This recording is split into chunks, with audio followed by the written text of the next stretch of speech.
Thanks so much for coming to the Celebrity Culture Club. This exists to bring together people working in academia and what could broadly be called the media and creative industries, to have kind of discussions that combine the knowledge of making a cultural product with the kind of background in theorising or critiquing or kind of questioning what's at stake in cultural products. Because these two spheres, we deal with the same material every day and we very, very rarely overlap.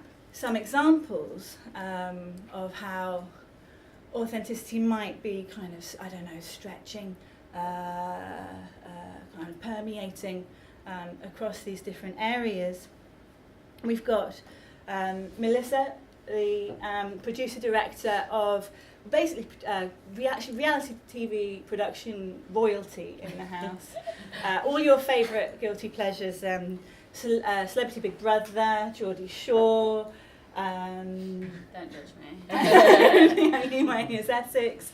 And so this kind of the contradictory nature of authenticity couldn't be more like clear when your task is to make great TV, capture the performance from the participants that you need, but when you also know that what counts as good TV in that context is something that looks like you haven't intervened at all. All right. Or Anne, who works at the BBC, who has the task of thinking about which talent will resonate with which audiences on which programmes, when resonating for an audience seems to be really a question about who feels like an authentic character and what's an authentic fit. Now, in my own research, which is on the memoirs of young female celebrities, we constantly see this this vocabulary of, I'm just showing you the real me, the woman behind the image, that kind of language, which is all about this promise of access to authenticity, even though we know perfectly well that it's ghostwritten, that it's taken 6 months to write. This is not a kind of automatic, immediate interaction, and yet this kind of currency of authenticity, no matter how compromised it is, it's still the main currency that's being traded there.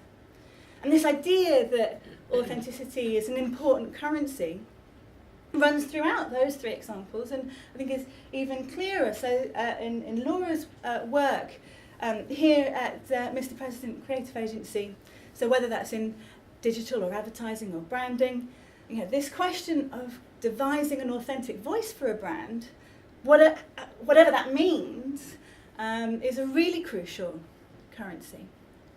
But authenticity isn't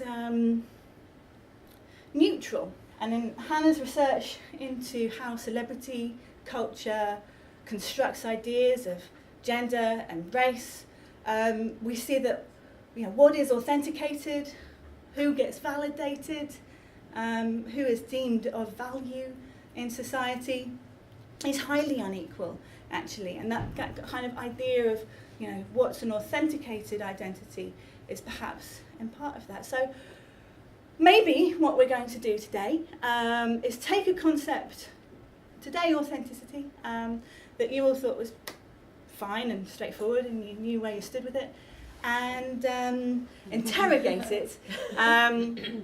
So perhaps, and come away perhaps asking ourselves whether it is so straightforward. The theme for today, you'll see, is keeping it real, ? Celebrity culture and authenticity, in quote marks. So there's quite a lot of, we talk about scare quotes, there's quite a lot of scare punctuation already in that title.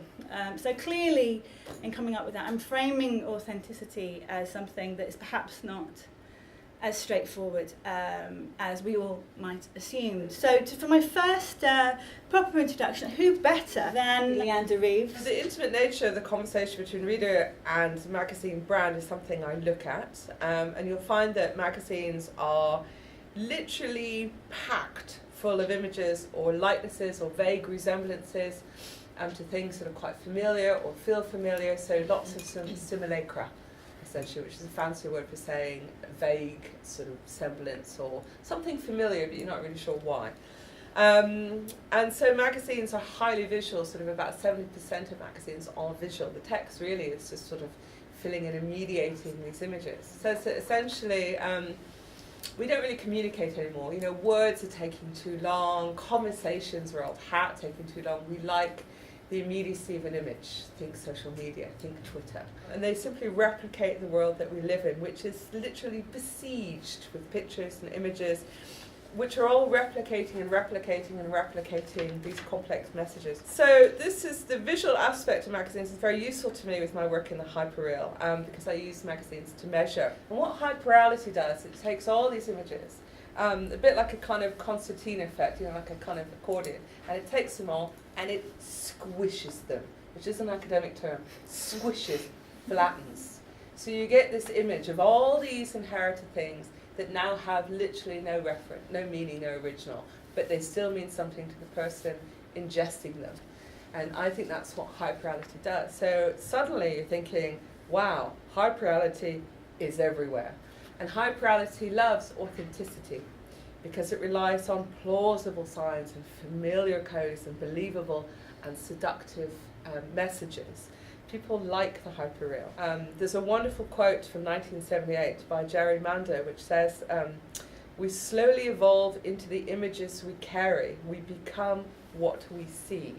And I think we see this. It's a very old argument, and it was originally about television, but I think we're seeing this more and more in terms of what's on television, but also we're also sharing and fabricating for our own personal celebrity within social media. And I'm wondering what affects reality TV in my work, and how celebrity affects people, and how much do they become what they see. So that's one of the things that I look at. I thought I'd start with talking a little bit about when authenticity in advertising became really important. And in 2007, we started to see something, particularly working in digital media, so particularly working in digital advertising, we started to see something really weird going on, which was this.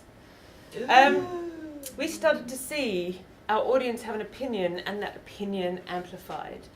And it became very apparent very quickly that there is absolutely no way that a brand could survive anymore just by broadcasting a message if it didn't have some kind of authenticity to it. So we all know Stella Artois is not reassuringly expensive, it's piss cheap, excuse the language.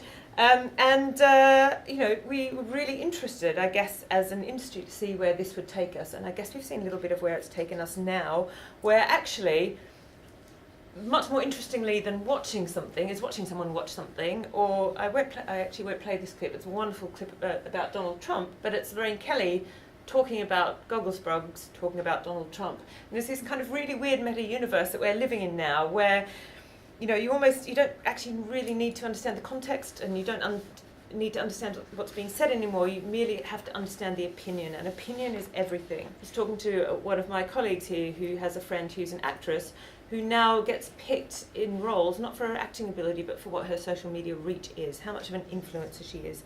And it's really changing our herd behaviour. And if we think about, again, how social media is promoting things that are being clicked on more and followed more, and then we have a look at what's happened, with filter bubble and around, issues around fake news, it's actually changing our culture in a really fundamental way.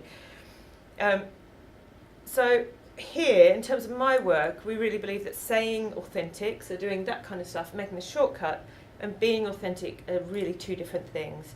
And we really try to be very, very authentic in the work that we do. So one thing in which I've always been interested in my work on cultures of stardom and celebrity is the role played by notions of authenticity in the way that traditional film stardom on the one hand and contemporary celebrity culture on the other have been understood and conceptualized as different and distinct modes of being famous in media, culture and society. So those people who've attained fame via traditional film stardom and become famous in the first instance as a result of their appearances in films have done so by cultivating a sense of distance between themselves and their adoring audiences. And they do this by conveying an aura of extraordinariness that elevates the star to a separate and higher plane of existence than the one in which their audiences exist. Whereas those who've attained fame through different kinds of channels and avenues, I'm thinking specifically here of tabloid reality, scandal and gossip-oriented forms of media, have usually done so in the opposite way, by cultivating a sense of proximity between themselves and their audiences and conveying a sense of ordinariness, relatability, and importantly for the purposes of our discussion today, authenticity. So this distinction between stars and celebrities can in many cases be seen to have collapsed in the last 15 years or so, alongside the normalisation of online media that occurred following the permeation of internet use into everyday life from the late 1990s onwards, and the accompanying rise to prominence of digital media culture at that time. And this has caused a massive proliferation of easy access online and digital media channels and platforms, and has intensified the speed, scale and means by which the images, words and actions of a famous person can be globally disseminated across the spectrum of media. So today, we're more than au fait with the idea that Tom Cruise is highly eccentric and that he's seen as a figure of fun and an object of amusement and satire in the media. But it wasn't ever thus, right? There was a time when he was known widely in the industry as Teflon Tom, due to the fact that gossip, scandal, and the negative effects of rumour mongering and bad publicity would just never stick to him. So he was known to critics and audiences as this spectral figure, as the remotest of stars, at the greatest remove from the mundane reality experienced by his fans and audiences. But the intensification of contemporary celebrity culture that accompanied the normalisation of online media coincided with his firing of his longtime publicist, who he replaced with his inexperienced and unqualified sister. So from then on, cracks in the carefully cultivated Tom Cruise persona started to show, and unrehearsed and unscripted moments of authenticity became media flashpoints that started to supersede his film roles in importance with respect to how his public image was understood by audiences. So I'm just going to conclude by saying that it remains fascinating in contemporary celebrity culture to observe these kinds of slippages and disruptions wherein the revelation of the famous person's ostensibly authentic self can sometimes determine the difference between stardom and celebrity as different but often mutually beneficial states of being famous. And that the line between these modes of fame continues to be increasingly blurred in contemporary celebrity culture. So my background is all around young audiences, so this is all under 25 essentially. And one of the interesting things is, before we sort of talk about the kind of celebrities they're like and what authenticity means for them, it's actually worth taking note of the world that this audience have grown up in. So they've grown up in a world where it's a really unstable time both economically and politically, which has deeply affected their outlook in life. They've known a world of austerity, job instability, the war on terror. But there's been one positive thing, the growth of the information age that they're living in, and that access to the internet and access to celebrity. One of the other things that's worth noting is that they really crave stability, so no matter how vacuous and shallow and selfie-obsessed the media portray them, actually they're quite traditional in terms of their values and expectations, and they're quite realistic. So this is a survey that one of their agencies have done around understanding what kind of things they want and what they worry about. 70% of this audience say that actually a job they love is really important, whereas only 5% want to be rich and famous and not ever have to work. When you ask questions around family, 56% say that it's really important that they have a family, versus 1% who say actually it's important to own designer brands. Another point around moving out of home, owning a home, 54% said that's really, really important, versus only 6% who want to be famous. So they basically want a life their parents have had, which was promised to them. Work hard, you'll get a nice job and a nice home. But actually that sort of stuff hasn't really happened now. And we think that probably feeds into why they look for kind of stability, authenticity within celebrity. So when we sort of talk about them, what does authenticity mean? They use an instance of someone like Zoella. Actually, it's about that vulnerability and feeling that they're human. Back to Hannah's point, the fact that you know, you get a sense of this person's really real, and actually they're more connected and closer to me than the sort of traditional Hollywood star. And that being a really important feature. So young people really are now starting to respect celebrities who feel true to themselves and have their own identity. And celebrities who pursue a cause are particularly liked amongst young audiences. So the two top ones that come up all the time is Emma Watson, because they talk about the fact that she's really right on into women's rights and she cares about something beyond the bubble of being a celebrity. And the second one being Elon Musk, who actually they talk about he really cares about the environment and he's really enthusiastic about it, and that's something they care about as well. So showing that you stand for something, you care about something, is really important part of that authenticity layer. So sort of summarise, I kind of think this audience, particularly under 25, are in an age where they're still forming a lot of their identity, and celebs who feel kind of authentic and stand for something that they kind of believe in help them build their opinions, their view and their brand and sense of self. So from my perspective, I kind of think that for this audience, that's going to sort of continue to grow, and actually authenticity is kind of that big yardstick that they measure a lot of celebs and people in the public eye against.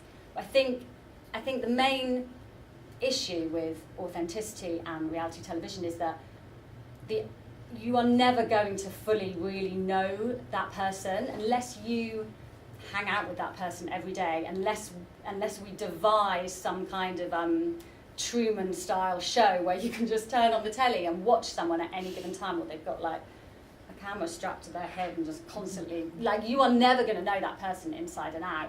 But I think that reality television, even if it's only on, like The Only Way is Essex, twice a week, I think that the more you see of them, the more you get to know them, the more you will understand them, and the more that you'll be interested in them. And if the people taking part can, like I say, can be themselves and feel relaxed and open and not self-edit or try and pretend to be someone they're not, or rehearse their scenes in advance, then they can become successful in terms of whether that's fame or Instagram followers or whatever they deem as success.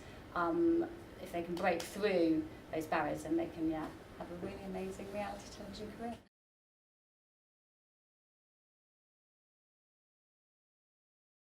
We've talked about celebrities that do resonate as being authentic. What about the success of celebrities that deliberately perform fabrication, like Lady Gaga, or someone who is kind of saying, I'm not giving you the real me, I'm giving you a glorious performance of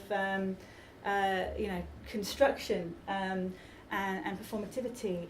I think it's really important in the case of both of those examples that their performance of inauthenticity is knowing. So like the audience is in on the authenticity, and that's an important distinction to be drawn between a celebrity who self-presents as inauthentic but the audience sees through it. So I guess that's the point I'd raise just to start the response to this question. That's really good. Anyone else? Yeah. I'm really mindful. I mean, I've looked at Katie Price before, and I think one of the reasons that Katie Price comes across as being authentic now, kind of in her later years, is that she was very careful about dividing her sense of self with her stage persona. And I think using that stage persona, that Jordan was really, really clever, because she was able to divide. And I think you probably only got these very blurred boundaries when she went on I'm a Celebrity in the Jungle and a spider's just bit me on the ass, get me out of here. And then you start to see her actually able to be a real person, because you could see her have a start of a relationship that perhaps may have been faked at the start, but you know it looked real, and she was under her real name then. So that's really interesting. So setting up a persona, saying this is performance, this is not authentic, but I'm being authentic about how inauthentic that is. So it's like the authenticity of the honest fake, which kind of ties to the reality TV thing, where it's actually, here is the way in which it's staged. We're not hiding the ways in which it's staged. You know, Celebrity Big Brother, we're often showing you the cameras and the setup and the way that we're viewing them and the way we've got psychologists talking about the way that's probably changing their behaviour in X and Y way. So there's this kind of extra authenticity there of being honest about the way you have staged it fakely. Yeah. I think it's around transparency, isn't it? Like whenever we talk to people and audiences around, what makes a good brand or what makes a good person, they do talk a lot about transparency and and knowing what's true and what's not, and that goes back to the idea of authenticity. Like people don't mind as long as you tell them things. It's just human nature, isn't it? I don't mind as long as you tell me the truth. When you get annoyed with someone, it's like if you had just been honest from the onset, I wouldn't have got annoyed. It's the same thing. As long as you provide that honesty, I think people are happy to take different things on board. Which is kind of the love of the Kim Kardashian makeup tutorial with her, how to, blend, contour, how to contour. Just, normally with beauty politics, it's always in favour of the natural, and too much is, in a classed way considered negative. But here she is saying, well, yeah, I'm too much, and this is how I do it if you want to do it too. And I have fabricated this face, and I'll be authentic by showing you how, rather than I'll be authentic by not fabricating my face. But I wonder if people view the authentic because they see some realness escaping. They see celebrities trying to own their own fame, which we know is impossible, trying to control it, trying to be the celebrity that everyone expects.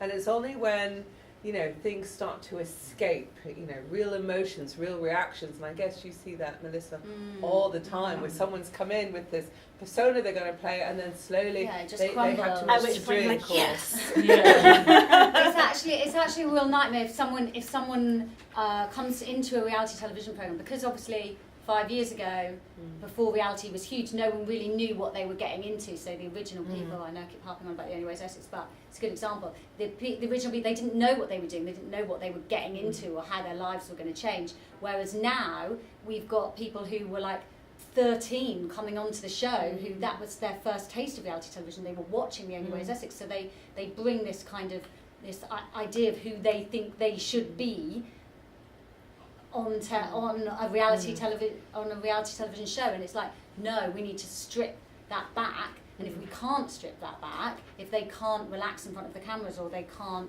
bring their real selves, because like I was talking about self-editing stuff, then it just it crumbles. You can see it, you can smell it. Which absolutely goes back to Leander's nice point about how we become what we see. Do you think that the desire to be famous has been stigmatised? Do you think that these young people have been told that's not a legitimate desire? You, on some level, have internalised the idea that to want to be famous is I just think, not okay. I think part of it is the fact that actually they see the sort of downfall of fame, and part of it is actually it's quite savage being famous. It's actually not very nice, and they see a lot of Instagram fame and people being famous from that stuff, and they all lead really terrible, miserable lives. And actually, that's probably part of it, is that it's not that great. It looks great on the surface, but the reality is far, far from it. And they see a lot of the people that they admire, like these people in the public eye who suffer from mental health issues and stuff like that. And actually, they're like, no thanks, I just kind of want to be normal. So that's interesting. A celebrity culture that has located authenticity in discourses of being out of control, or mentally out of control through mental illness, or out of control through it all going to shit or whatever, because it's a huge amount of the stories that we consume, that actually in itself makes fame less of a good object, a bad object. And I suppose a lot of the young people that you're thinking about and dealing with in your work would have been a very formative age, when the tragic endpoint of Amy Winehouse's rise and fall from celebrity status took place. And so if we think back to that kind of mid-2000s moment when that particular mode of celebrity kind of peaked, I guess that generation of people, that cohort of people, were at a very formative age to see all of that unfold to the point that it turned dark. But it's that darker side, and part of there's always a redemption about, and I think we see it mainly in manufactured celebrities through reality TV, and of course the magazines collude in that, and the TV shows as well. And it seems to me that the manufactured celebrities, mainly women, I smell sexism. If it looks like sexism and smells like sexism, it's usually sexism. It seems to be that there's always this fall from grace. And then we get to enjoy that through some good old-fashioned schadenfreude. And then they redeem themselves and climb back up again. Do you think this mainly affects women? Yes.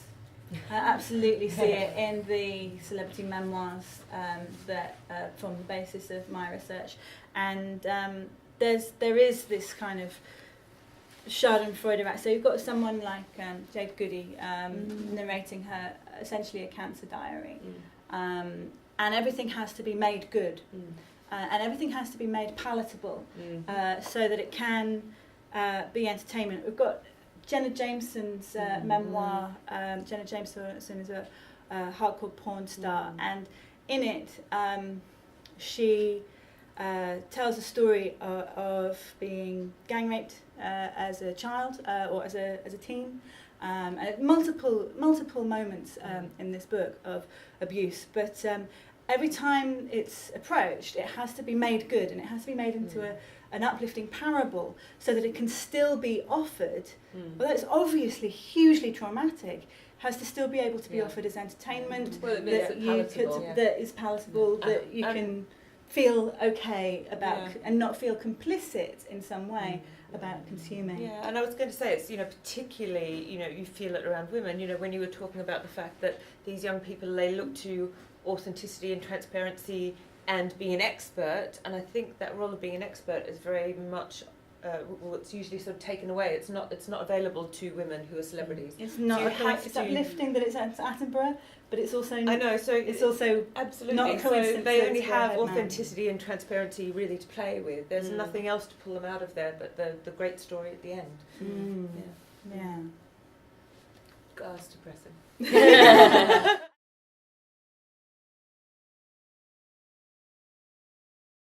What I was curious about your thoughts on was how class mediates authenticity and what those two things do to each other. I don't mean to muddy the waters too much, but I think that that's loomed large. My research was on modernism, so the dawn of advertising, kind of teens, I guess. And that's very much throwing up a low-high culture divide. And I'm wondering if you have any thoughts on that. Yeah, absolutely. I've looked at class quite a lot with the stuff that I've done on Princess Diana, and I'm having a really good summer with the whole 20 years. Our mother. Yeah. And it seems to me that when class muddies the water, you have a lot of, again, fabricated or manufactured celebrity on a sort of a lower class, I guess, ABC ranking, and there's a lot of what happens to them is deserved, and they shouldn't have such nice things, and then the redemption cycle, and there's this, and social media, of course, is rife with sort of quite judgy, quite nasty things, and again, good old-fashioned sexism. It seems to me that with Princess Diana and other kind of celebrities, that might be manufactured accidentally, but there's very much a kind of a meritocracy where somehow their celebrity is accidental because of their birth, or because who they're married to, or because they have some talent or merit, essentially. And it seems to me that criticism is much kinder. So the general sliding scale, I found that the posher you are, the kinder people are about your celebrity, and the sort of further down you would be in a kind of standard ABC kind of social grading, that people feel entitled to be quite nasty. Is that about suspicion then? Because then authenticity in itself has its own class, is mediated by class, right? So what I found there is that the treatment of someone. So two of the people I look at in one chapter of my forthcoming book are Jade Goody and Paris Hilton, and you put them together. One is the kind of hailed as the archetypal celebrity chav, and one is famous for being an heiress. So they're at two ends of the socioeconomic spectrum. And yet, a lot of the criticisms that they receive are the same. And it's about being trashy. And so it's not specifically about, so this idea of what's called the white trash, heavy scare quotes, or what I have kind of noticed in the discourse about them, the white trash celebrity, is that when we're talking about trash, we're actually not talking about socioeconomic spectrum. We're talking about sexist ideas of bad taste, of overexposure, of put away your body, and that kind of thing. So you're saying you're muddying the waters with class. I'd say the waters are muddier still, and behind a lot of kind of seemingly class and racial slurs, because obviously white trash is racialised. There's more. There's also sexism, kind of working what we'd call intersectionally, or combined all together.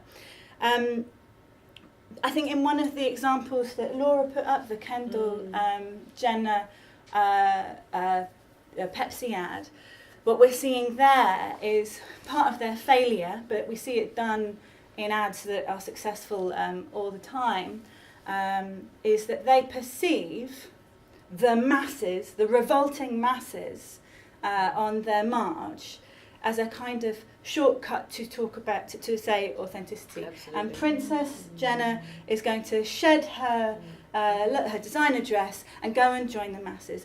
And it's a highly kind of diverse crowd, and what we're seeing there is that diverse crowd is so contrived. Yeah. And it's the fetishization of both diversity in both class and race terms. So that's another way in which class is operating always in discourses of authenticity, is that working classness is fetishized, or to use Leander's language, a sign or a shortcut for a kind of authenticity. And then lastly, Melissa was talking about some of the criticisms her shows receive for being I don't know, not edifying or trashy or not, fake or whatever. And within those kinds of criticisms, we so often see it's a thinly veiled class hatred. The young man who was dared to break into the posh people party. Was he really, really posh? No. Would it have been as funny and as brilliant and worked and have been an authentic thing if he'd been really, really posh? No, absolutely not. The success of that was finding someone who was so like the audience that they absolutely felt like, well, that's one of us, and I can see myself. If I was there, maybe I'd be part of his crew, and maybe I'd be able to break in with him, and that's and I feel happy that he's succeeding because he's a proxy for me. Is there a sense in which keeping secrets also makes you vulnerable because you can be exposed in a way that you can't control, whereas letting it all out, you contextualise the story. When you know that someone in your cast, the press knows something about them, they don't, is this going to come out? How do you manage the fact that it's going to come out?